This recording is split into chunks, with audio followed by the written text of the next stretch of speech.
Good morning. It is October 2025 in the middle of the month, and it started out at 53 degrees this morning and pretty chilly. So, yesterday we had our pool up to 89 degrees. We're running it completely on solar. It's not even hooked up to the grid at all. So, it's either solar and then battery overnight or nothing. So we run it during the day from 6 a.m. to 6 p.m. on battery bank and solar, because it starts out on battery bank at 6 o'clock in the morning because there's no solar yet. Even these solar panels over here are still in shade, but those are almost in full sun. If I move that plant right there, I'd have full sun on this right now at 7:30, but as we go towards December, the sun's going to start out lower and lower and lower in the sky, and there's going to be more shadow on that. But right now I'm getting sun on that, no sun on the solar panels on the pergola over here, and no sun over here on anything yet. It's too low. The house is blocking it. But we are getting sun on these solar panels. So it's about 7:30. By 8:30, 9 o'clock, we should be able to have enough solar coming in that it should be able to cover our pool pump running at 2,000 RPMs, our 35,000 BTU all electric pool heat pump, and our 18,000 all electric pool heat pump. We should be able to run all of that by 8:30, 9 o'clock, and the battery be on standby where it's no longer discharging the battery bank, because that's what I'm starting out running in the morning, is on battery. Now, we wanted to try and run the pool heater overnight at 86 degrees. It was 89 degrees at 6 o'clock. I tried to set it up at 89 degrees, running at 2,000 RPMs, because we already figured out we can't do it on 1,200 RPMs. And somehow I had it on cool when I got up this morning. It never ran last night because it was on cool, not heat. So we'll have to redo it again. But I did notice that going from 1,200 RPMs to 2,000 RPMs, I gained 2 degrees heat, keeping it 2 degrees warmer overnight than at 1,200 RPMs. So I think I'll run this even if I don't run the pool heater overnight, because we run our pool pump 24 hours a day. Running it on 1,200 RPMs, I only use around 78 watts on this variable speed AquaStrong pool pump. And running it at 2,000 RPMs is around 262 watts. So it's not that much. You'd have to run it 4 hours to get 1 kilowatt. And 1 kilowatt in October for us is like 13 cents. So, not that much. So every 4 hours, it would cost you 13 cents. For 12 hours, it would cost you 39.40 cents to run that thing overnight for 12 hours. So not a big deal. But mine's completely hooked up to the off-grid. I don't have an option right now to where it's wired where I can switch it over. So it's not that expensive to run your pool overnight now. When I first pool pump I had was a 2 horsepower 1 speed, and it was either on or off. And that thing used it was on 230 volts, and it used like 1,800 watts. It was expensive. I mean, it was 2 kilowatts per hour, running it overnight would have been extremely expensive. So we're using the AquaStrong pool pump at 2,000 RPMs, and we're going to try and run this thing all day long. It started out at 84 degrees this morning, so we should be able to get up to 90 degrees, no problem. It's going to be in the low 80s today. We have the assistance of these little DIY pool heaters that we've been making this last week.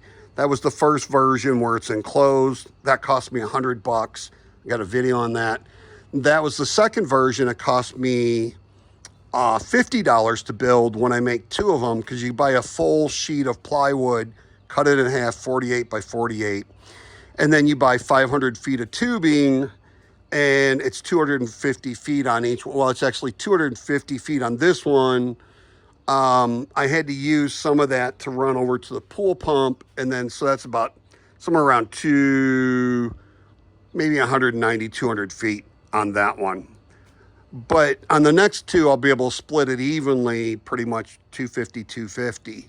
But I really don't know because you got a 500-foot roll, you're uncoiling, so I'm not sure. When I make them like that, I might be able to guess depending on how much left in the middle compared to the first one that I do when I do two of them.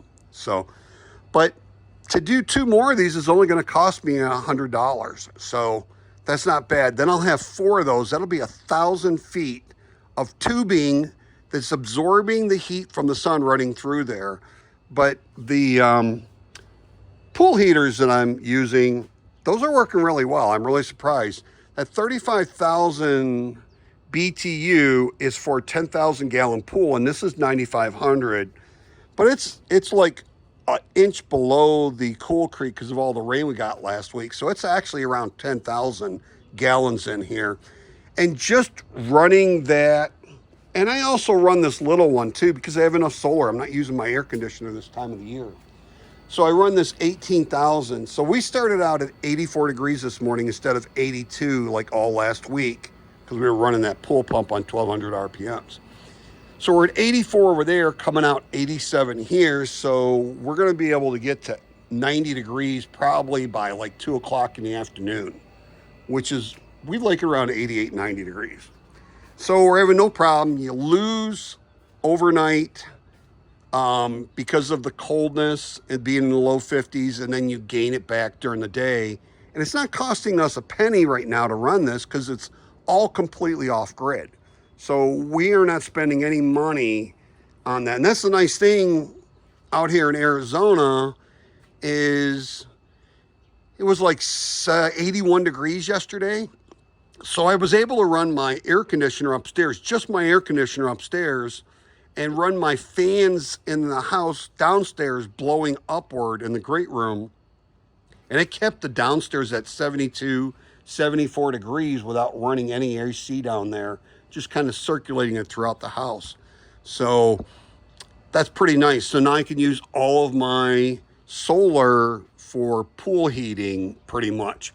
And so I switch it on at 6 o'clock in the morning and run it till about 6 o'clock at night. But now we're going to let this run tonight at 2,000 RPMs and see, we're going to set it like 86 and see if we can run it overnight and how much it'll drain the battery running it at that.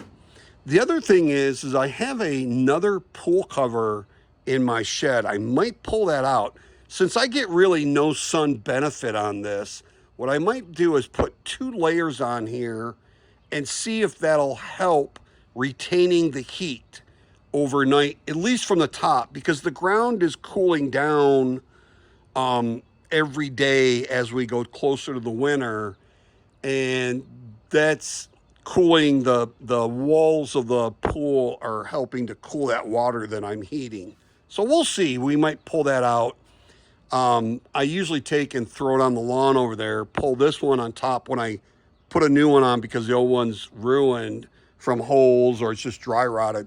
I'll put this on top as a pattern and cut it out. So I can do that, put both of these on there and see if I get any benefit to holding the temperature higher overnight.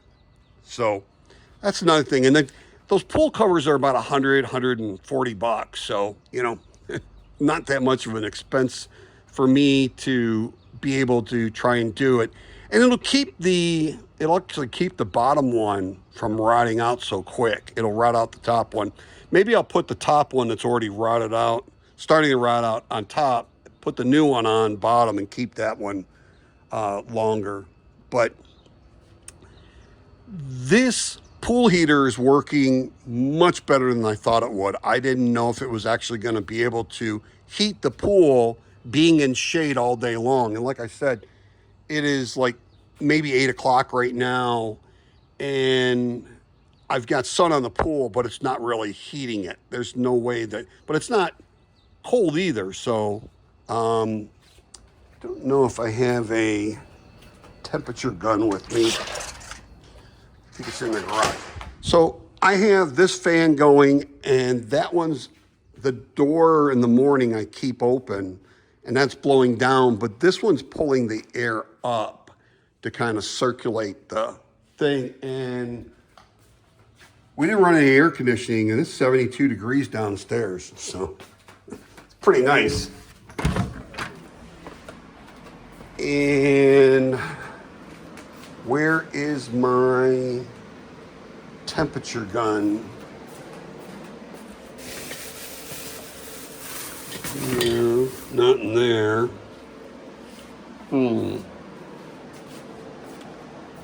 to think where I left it. See if we can. Oh, there it is. So, if we were to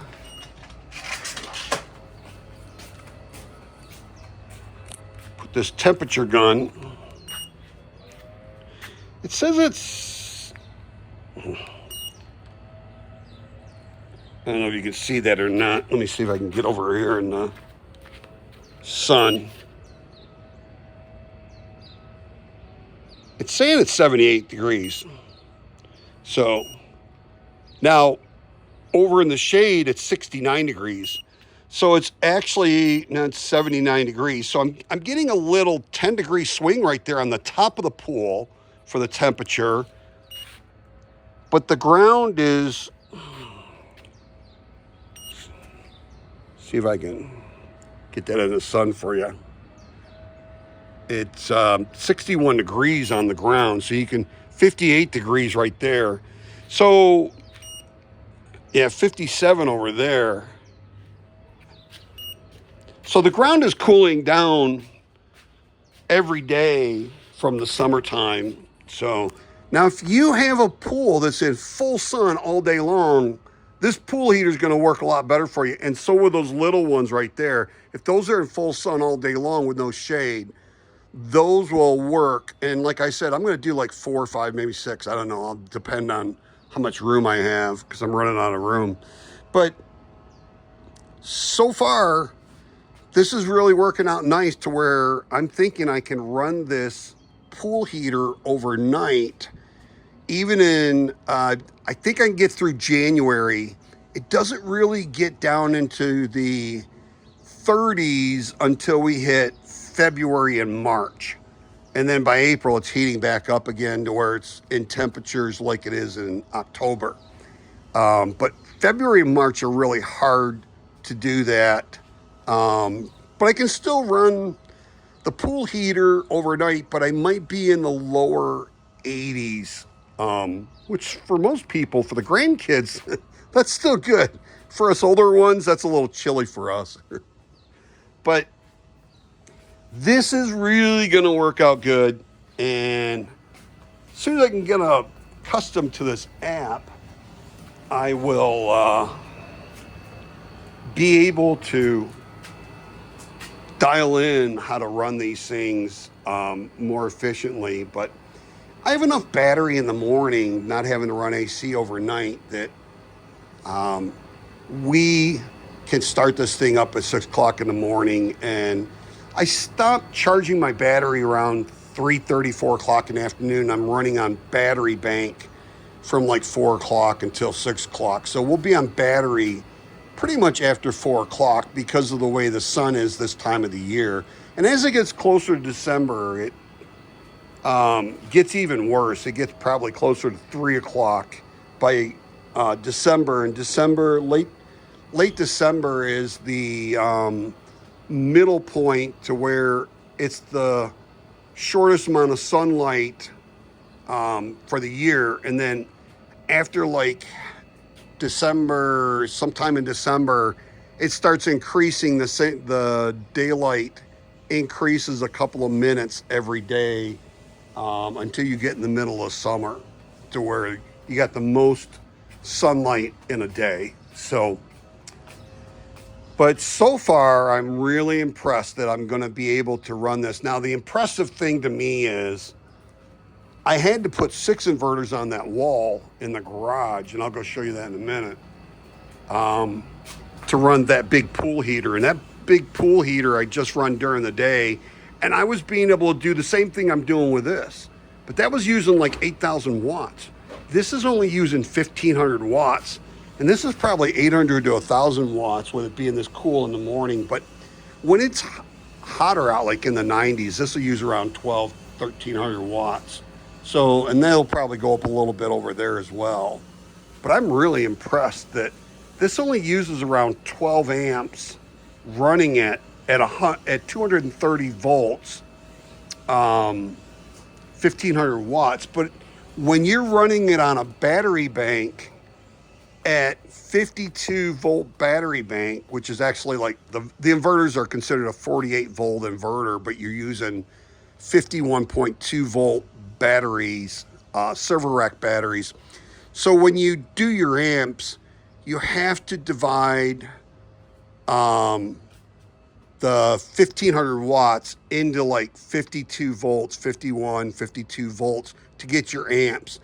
So you'll use around 30 some amps that way. But if you're running it off of 120 volt, then your amps are going to be different because it's going to be 1500 divided by 120.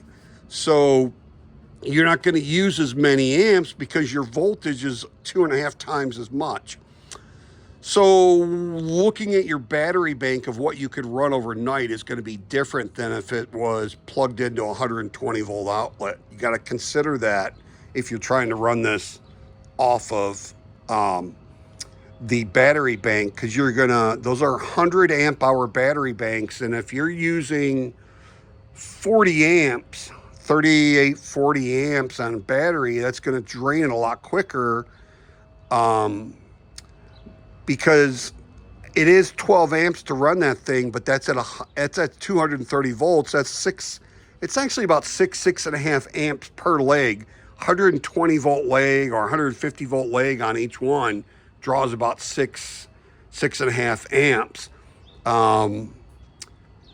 So keep that in mind when you're trying to figure out if you can do this with solar or whatever. Now, during the day, it's not going to make a difference as long as you are bringing enough power. Now, on the solar to run this thing during the day, like I've been, where I'm able to just pretty much been running it during the day, shut it off 5, 6 o'clock at night, and then start it up again at 6 o'clock the next morning.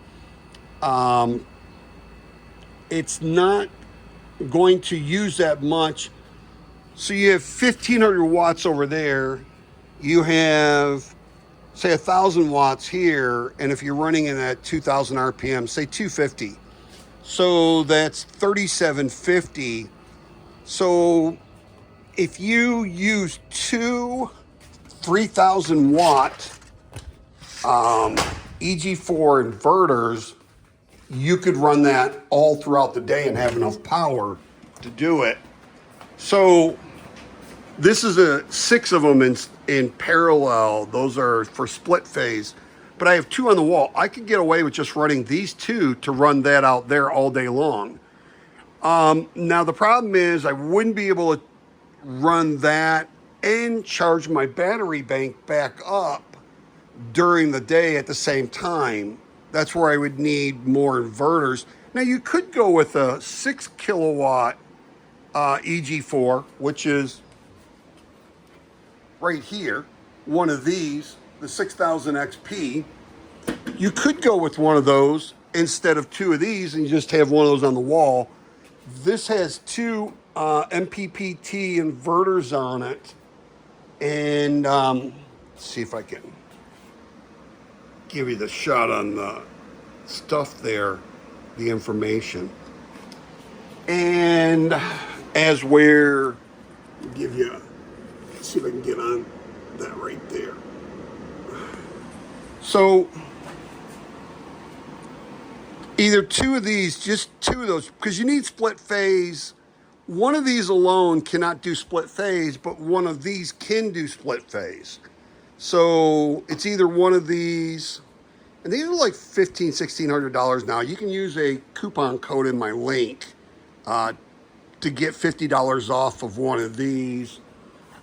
These are like $800, or I think they're around $800. So it's almost the same price to buy 2 of those as it is to buy one of these. Just depends on what you want to do. But using two of these will give you, if you have 5,000 watt input, depending, sometimes if you have 4,000 watts of input of new panels, you can get 3,000 watt output. So 4 to 5,000 watt of output on both of those. And the same thing with this. You need 4 to 5,000 watts on total to get 6,000 watt output, but you could run all of that all day long. And you probably need at least 1 to 2 of these batteries. Now, if you have 2 batteries, you can run it longer from 6 a.m. to 6 p.m. But if you only have 1 battery, now if you had 1 battery, you could probably charge that 1 battery and run those at the same time. I have 7 batteries, so I need all these. But you would be running like, say, 4,000 watts, and you still have 2,000 watts to put into this. So, and you would look at the, you would look at it as how many amps being able to go in there at the full day. If you're being able to output 6,000 there, 6,000 divided by 50, 2,000 watts left over divided by 50 would be like, what is that, 40 amps, I think. 20 times 50 would be 1,000. Yeah, so I think it's like 40 amps. This is a 100 amp hour battery. So, you know, when that thing's running during the middle of the day, if you had 2 of these batteries, you should be able to charge up both these batteries and use just 2 of those or 1 of these. So, but with everything I run, I need all of these. Now they're all not running. I'm only running this one and this one right now, but all of these, even if 4 of them are off, are still charging my batteries. So it is, let's see. Let me put my cheaters on.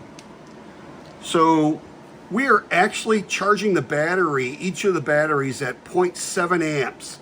7/10 of an amp right now, and it is 8:30.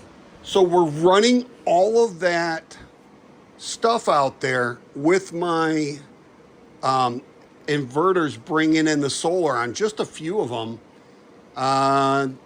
We're using 39% of 3,000 watts on this one, say 40. We're using 35 on this, so that's 75% of 3,000 watts. So it's around 2,250 watts total that we're using. And on here, if we, so you can see right there, it says like 1 kilowatt. And over here, we're using 1.2 kilowatts.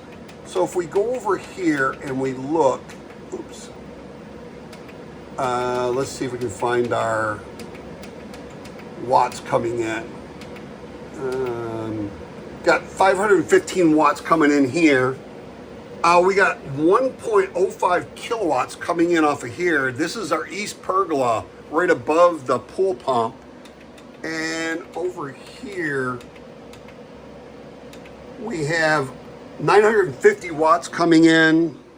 And then we only have, this is our west pergola. We're only at 102 watts coming in here.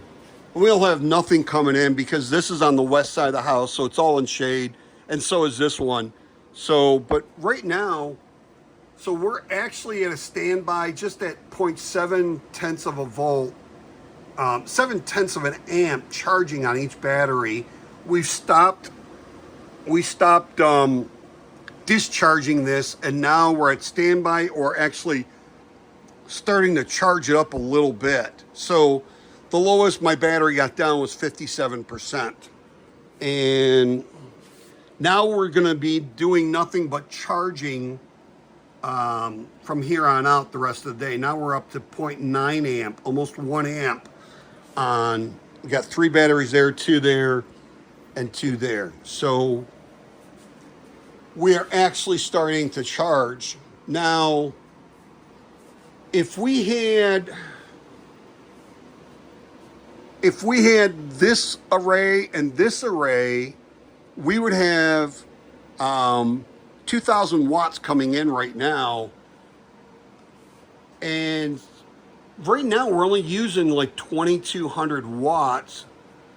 And this one and this one are covering the usage on that and not charging the battery, but just two of those inverters are being able at 8:30 in the morning, being able to run that two pool heaters and the pool pump and all my freezers, 4 freezers and a fridge and the lights that I have on right now in the garage, all of that right now, and still charge my battery at 1 amp. With just two of those inverters, we would have, well, we actually have the 500 there, 600 more watts. But that 600 watts is probably the fridges and freezers. So, yes, you could just use two of these or one of these if you just run it to run that. Now, if you just want to run that one pool heater, the 35,000 BTU, and the pool pump, you're talking less than 2,000 watts. So if you have two of these and you're not have anything else hooked up but just that pool, then you're only going to be using 2,000 watts.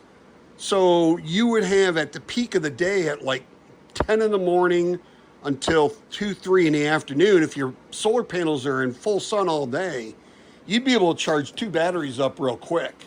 So, you know, the pretty easy to do.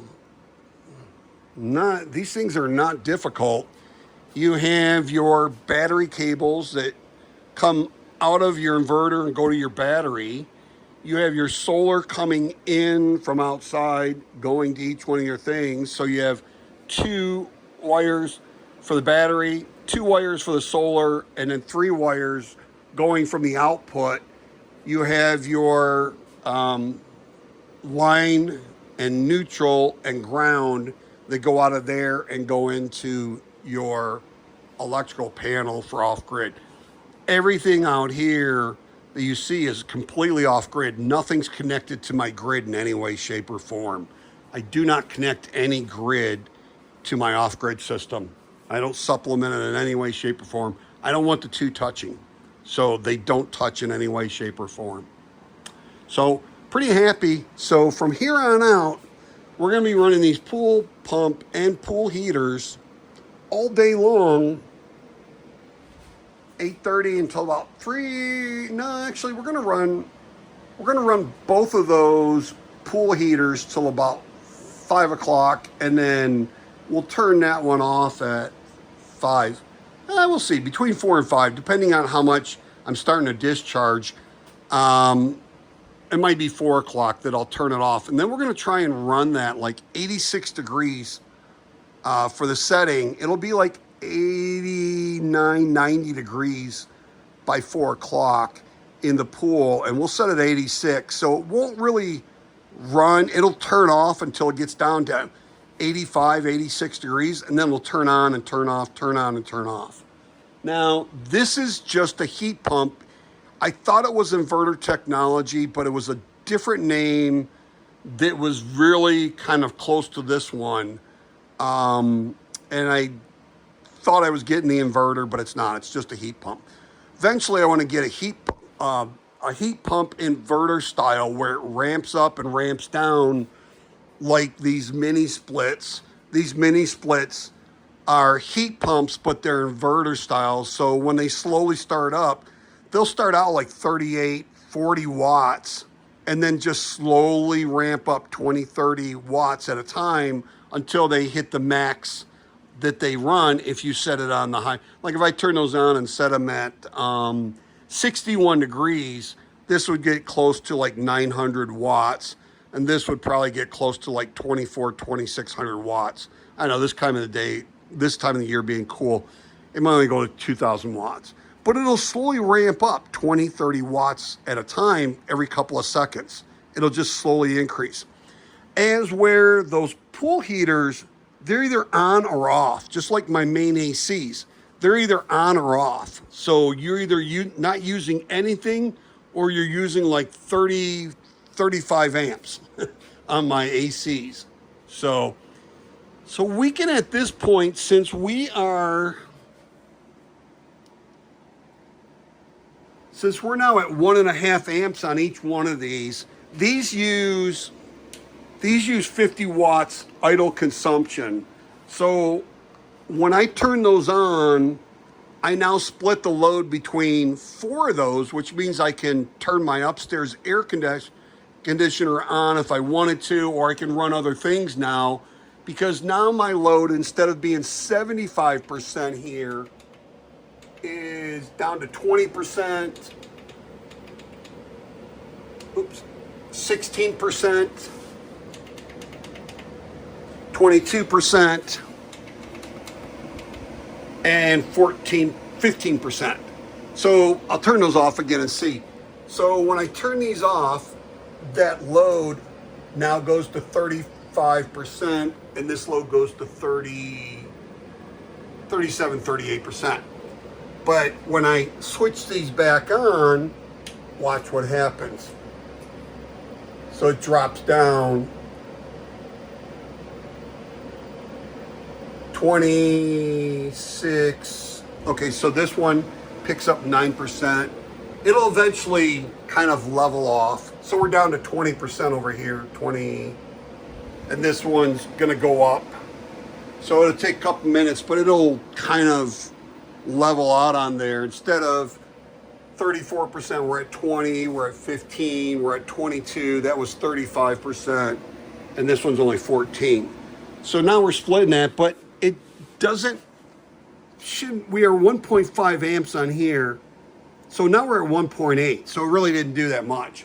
So what it's actually doing is that sun's starting to hit more and more panels, and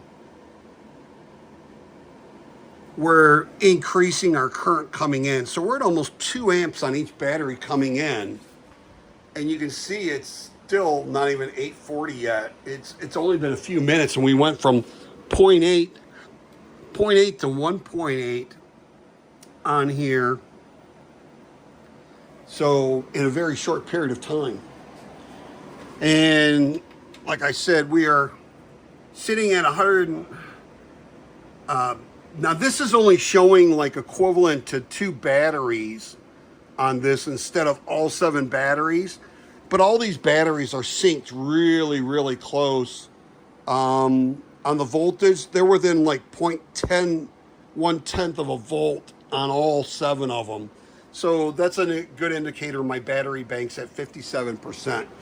My shunt here is not big enough to handle, it's only 500 amp hour, and I got 7 100 amp hours. So I need I need like 1,000 amp on that shunt. So when I bought it, I only had 5 batteries. So I hooked up more. So we're getting closer to like 19% here, 15, 16, 21. So, and then if we were to actually switch these other 2 on, and it would split it even more. Oops. So we're at 8% here. See, 13, 14%, 15%, 15%, and 15%. So it's like 15%. Except for that one over there, it's like 9%. It's pretty close to 15% on all those. And did it do much for my amps coming in? No, I actually went up. Now I'm at 1.8, 1.9 amps. So I'm at the point now where I'm still charging almost 2 amps on here, and I have all 6 inverters, and I can run anything that I want right now because I've got all these inverters on. And at 20%, say, well, this one's 10% now. That's only 300 watts that's going out of that. That's a 3,000 watt output inverter. We're only at 10% right now on this. 15% here, that's 450 watts. It's a 3,000 watt inverter. All of these can output 3,000 watts. from this battery bank. I've never gone that high. I don't need to. I don't have enough on here to go that high. But it's pretty amazing that you can turn these on and turn these off. Now, if you have one of these, it's either on or off. You can't do that. But I need to have at least two of these running to get split phase. I can't go down to one and run split phase on that at all, as where this is already split phase. So you kind of need to figure out what you want to do. I like these over this, but I haven't tried this yet. I haven't had a chance to install this and try it yet. But I've been playing with these and trying to really stress them out, and they don't budge, man. They are solid. They have worked for me fantastic. I've had no problems with these whatsoever. Setting them up is going to be more difficult, putting them in parallel and everything, because you only have, on this one inverter, you have the positive, the line right there. You can see it. It's the line, neutral, and you have a ground that goes out of here and goes into there. That's all you would have coming out of here is line, neutral, and ground. So you just have that one. But on this, I have to have 6 of those, because a line, neutral, and ground goes out of each one of these and goes in there. You can see up here, I have six inputs. So 3 inputs are on one leg over here, 3 inputs on the other leg over there. But if I had that one over there and I just wanted to run a 6,000, I'd only have 3 wires coming from that inverter going in here. One's going to be my ground, one's going to be my one leg, and the other leg. So it's a lot easier to do this one, but I didn't mind doing the extra work. I really like this, and it's going to take up a lot less space. If I had this one right here, I could mount it right here and have all that extra space over there that I want. But I need this output here to be able to run that huge 127,000 BTU pool heater.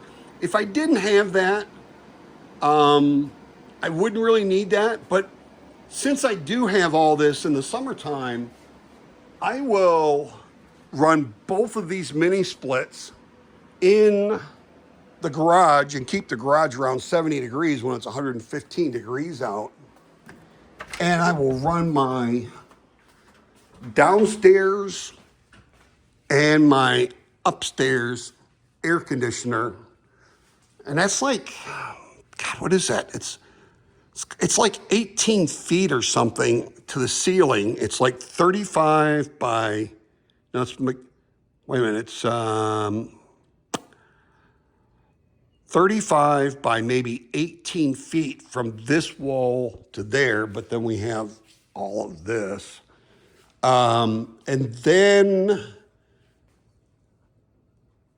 I think it's like 20 feet or more going up to the ceiling. So it's a large area to cool. But I can cool this down when it's 115 degrees. I can get this down to 72 degrees. And it's not costing me a penny to have it like 70 degrees upstairs, 72 degrees downstairs, and my garage at 70 degrees. Not costing a penny. So I really like that. And, you know, in the wintertime, when I'm not running any heat or anything else, I just need to run like 2 of those inverters and I can shut the other ones down. I don't need them. But in the summertime, when I need all of that, I've got it. So, but you can have 3 6 kilowatt inverters on that wall instead of those 6. They're going to do the same thing. I just started out with a 3 kilowatts and I ended up running with them. So we're at 84 degrees coming in over there, but we're coming in at 86 degrees right here and then going out into the pool at 88 degrees at 8:45 already in the morning. So that is a 4-degree swing on the pool water coming into the pool heater and going out. And right now, we can turn our water on and we will start moving water, because those are in full sun now, pretty much. Those are in sun. I'll take the, right now I just have these setting on here. I can take these off and set these off to the side.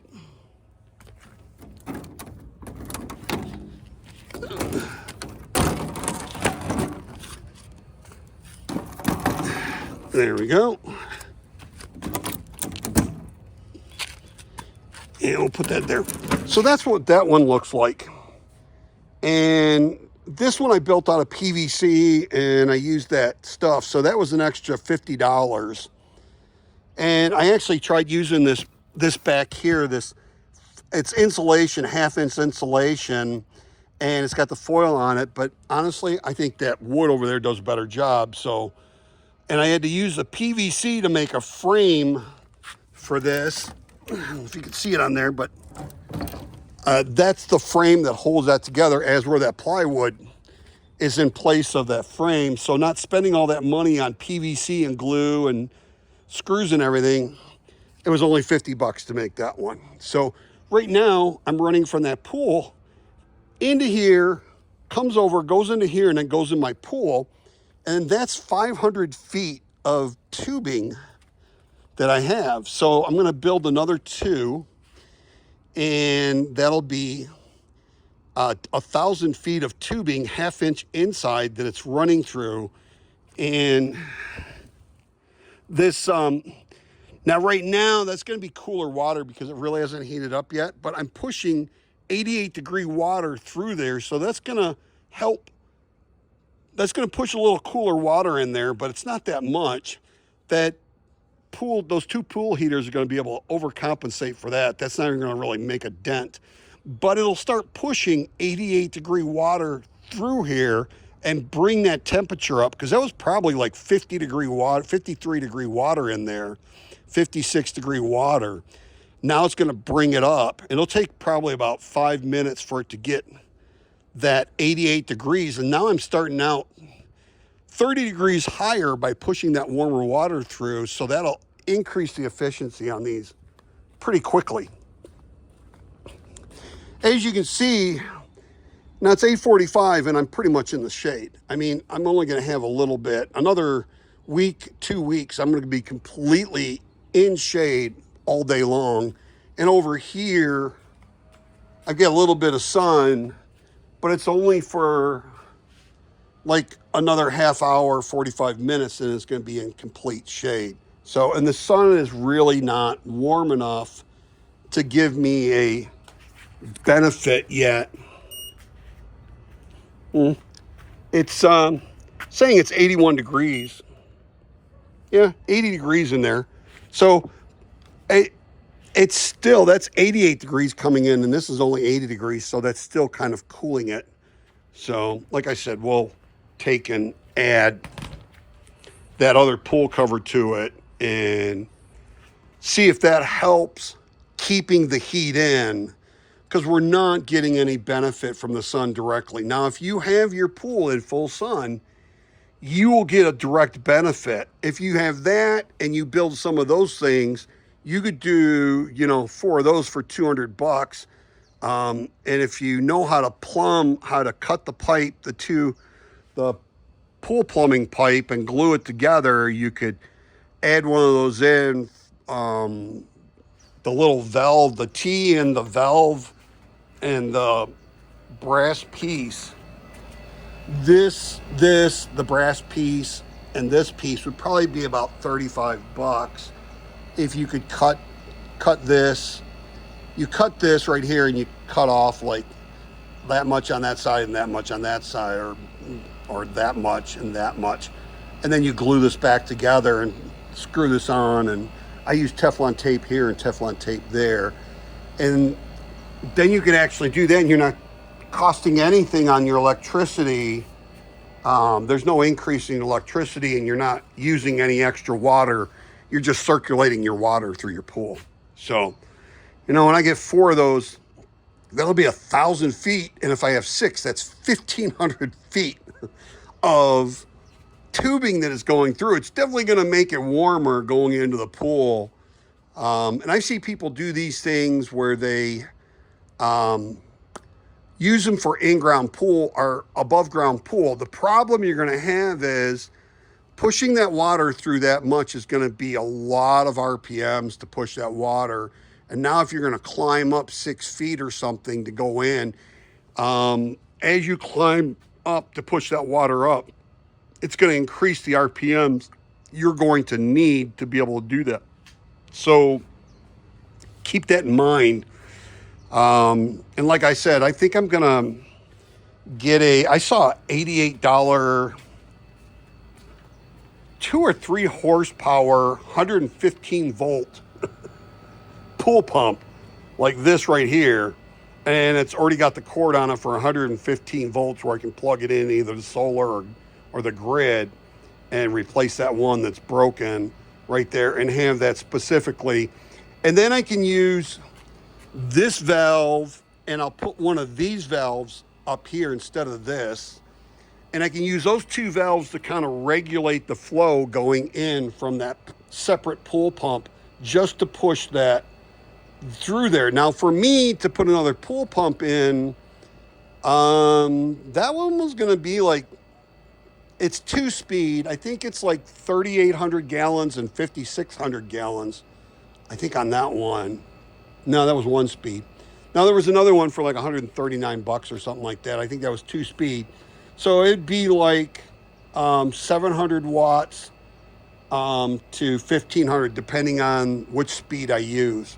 So, but you know, for less than $150 to put another pool pump on there to try and run through 6 of those, for me it's worth it. So I'm going to try that. So, but right now on these 2, later on in the day, probably it's going on 9 o'clock right now. By 10 o'clock, what I'll do is I will increase my speed from 2,000 RPMs to 3,200 RPMs on my pool pump. And that'll push that water through quicker because my tubing is going to be hot. And I'll leave it on 3,200 RPMs. That's what I did yesterday. I'll leave it on 3,200 RPMs. And that was able to push the water through those. And I should be able to use 3,200 for 4 of these solar things here. So we'll see. I'm going to play with them, you know, for the small investment that it is. I mean that when I bought this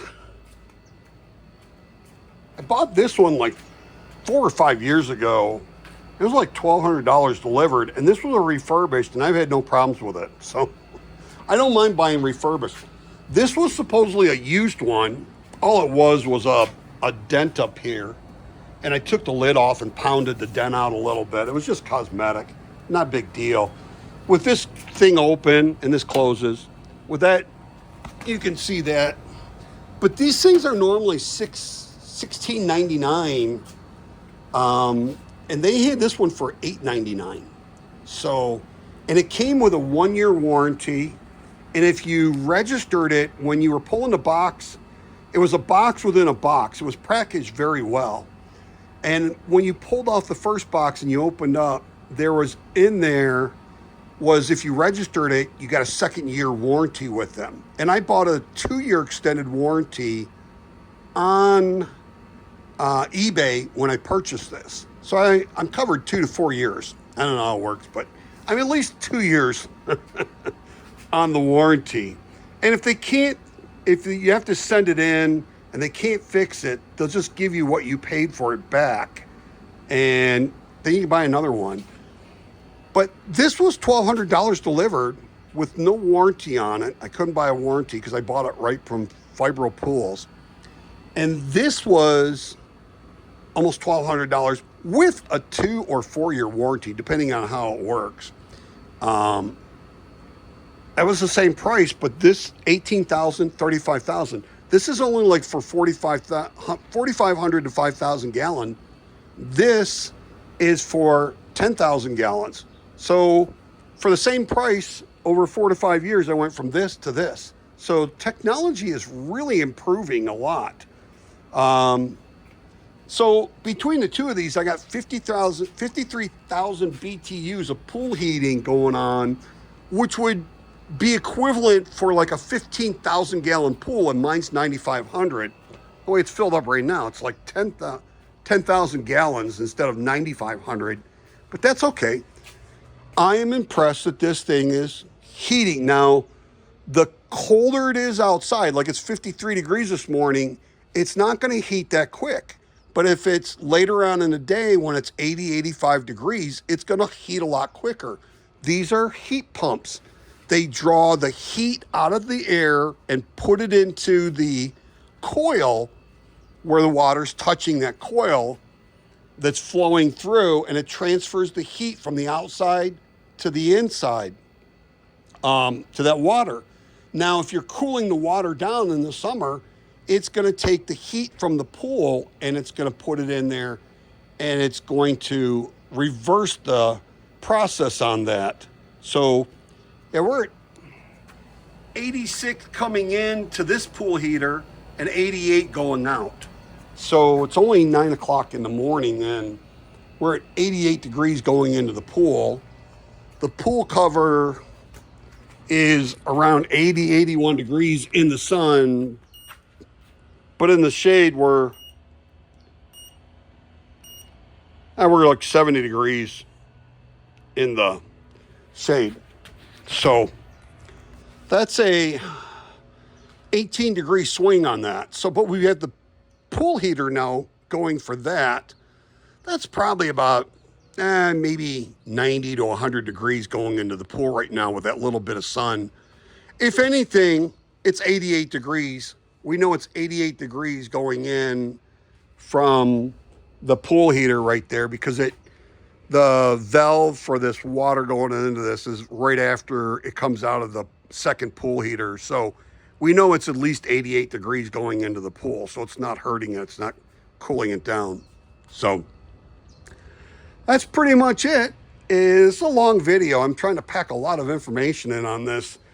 If you live in one of these climates where it's not that cold in the winter, or you want to get an extra month or two on the beginning of the season and a month or two on the end of the season,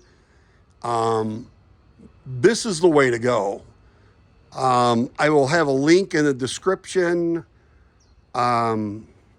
for these to where you can get them, and that's pretty much it. If you are somebody that would like to contact me about possible collaboration, you can contact me at DIY Solar Guy 1, the number 1, not the letters ONE.